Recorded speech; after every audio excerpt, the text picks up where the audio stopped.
Thank you for the honor of downloading and listening to another 820 podcast episode. I sincerely have to remember to express my gratitude for the one person out there who enjoys the discourse, even though it's a one-way recording for you to listen to it, but also an invitation that maybe I am asking for a follow-on conversation with you out there, the one who might want to discuss this, educate me, extend my knowledge or understanding of this world and how I can apply the theory and philosophy of resilience to increase my courage and to reduce my vanity.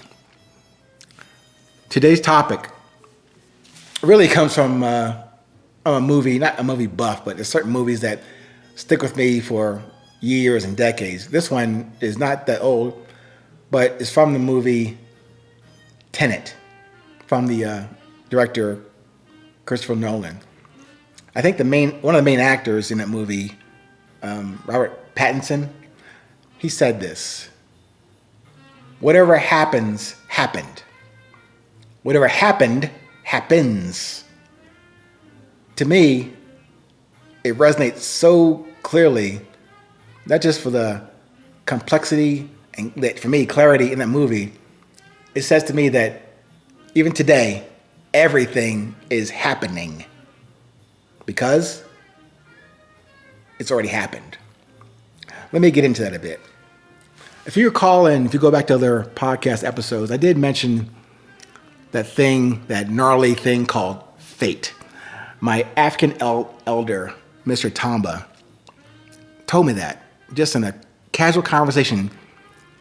He said this to me: "Your fate is fixed. Everyone's fate is fixed." Like, damn, really? I can't improve? There's no improvement. Remember, and for me, as he's saying that to me, in my head, I'm thinking about my priority, my emphasis on not better, my best every day, every moment. But him saying, if my fate is fixed, again, automatically I went down to, man, that's going to be a terrible way to live.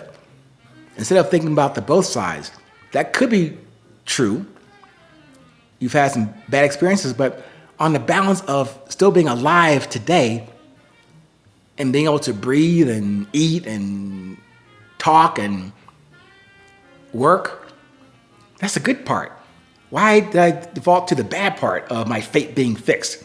It's not over. Been through good and bad. But in the balance, I would say, as far as life or death, I'm doing pretty well, and so are you. But given that, whatever happens, does that mean that we should just float through life without concern for safety or protection of the life and the grace we have all received? It's maybe with some mysterious and ethereal outwardly confidence, maybe I should just walk into and against northbound traffic on I-495? Because hey, that'll happen to me. I wouldn't test that theory or the practice of Terminator, Godzilla indestructibility. I don't have that. I think we do have an innate, inherent duty to self-preservation in presenting the example, the unique talent and guidance left and deposited in each of us, and perfectly at birth. Our struggle at conception, in the womb, and then exiting the womb, perfectly fulfilled the journey or for the journey ahead, but from a new position in this now physical world. We come out of our mothers, we see, giants around us, germs, predators all around us at that time. Some level of external protection we needed, and we're presumed that those people around us, I guess mom, dad, family, friends, that they're on the job and up to the 24/7 guard duty to keep us safe. We, At that infant stage, we couldn't express our concern or direction for what we needed at that time. Geez, we just got born into this madness and you giant adults didn't get the memo? I describe that maybe very accurate depiction of the struggle each of us who made it through that very narrow channel and canal to get here. Yay! But that was just the beginning to begin, to develop, to discover or redevelop and rediscover our full completeness and intention for that spiritual to physical to spiritual process. Spiritual to physical to spiritual process. That is the life. But we lost that childness curiosity for exploration and reconnection. That spiral chain of our direction got broken. We made the transition from our never-ending or never-fixed beginning from the spiritual world and into this physical, many times uncomfortable hell and heaven on earth. Then we broke contact with the journey back yet forward for the eternal spiritual reconnect. And that's what I hope to relate to you today. Where we are individually and very much collectively in this push towards a final death and destruction, and not to preserve the intent from before the spiritual to physical birth. It appears that just since examples of that missing phase of the physical forward into the spiritual perspective, since we emerged from the womb, and now many years or decades into this process, we are still wandering without that true north compass. Just consider the music, gym time, God or spiritual instruction that the schools eliminated for us, or took from us to learn. We didn't get that. Maybe if you're old enough like I am, you had some of that, but over the past 4 or 5 decades, it's been waning itself and weaning us away from that knowledge of that journey. That's just some examples of the brokenness of that journey, and for us getting back to the oneness that we all have or had.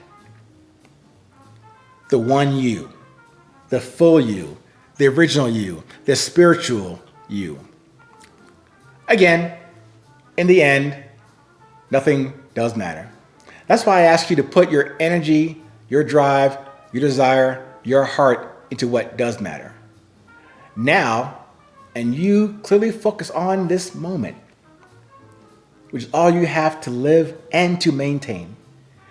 Of course, you can take the plunder and pillage approach because you only have this moment for gain, and then you can disregard the broken crockery and the other humans destined for a spiritual reconnection on your journey, and that you will execute that to your advantage and to others' demise. I know that thing called karma is a soft metric that probably won't discourage you from that decision to go that way. I will offer you my experiences, examples, and lessons learned over the past 6 decades, and for you not to mimic my misdeeds or miscues that I made on my journey. That could at least serve as reference points of what not to do, and to do not that stuff earlier than I did in my life. But always, it is always your choice. Just make the choices wisely and carefully. Perhaps you don't like the whole karma is a bitch thing, figuring you can outsmart or outlive karma. Okay. Maybe you can accept the choice and consequence connection, or the action and reaction balance. Even back in the day, we never had free lunches. Definitely now, today, we all know that each of us, from child to aging adults, we have a bill to pay and a bill to settle way before we get there. We got to settle that bill and pay it way before this meal of life is done. So let's pay as we go, shall we? Each day, each moment, or groups of moments, like these past 500-second ones, pay your bill. It's like, treat it like it's the last one you pay. Remember? It's all about now. This is the only moment you have is now. That's the point. Take this thing to consideration. The main mofo repo man, called the angel of death, God, higher power, however you call it, will not be in the negotiation mood on the back end of your journey and when that bill comes due. Reach for the bill now, today, and pay it forward. Sorry for the over time 500 seconds discussion today. I hope you enjoy it. Please stay present, stay current. As always, it's more than 820.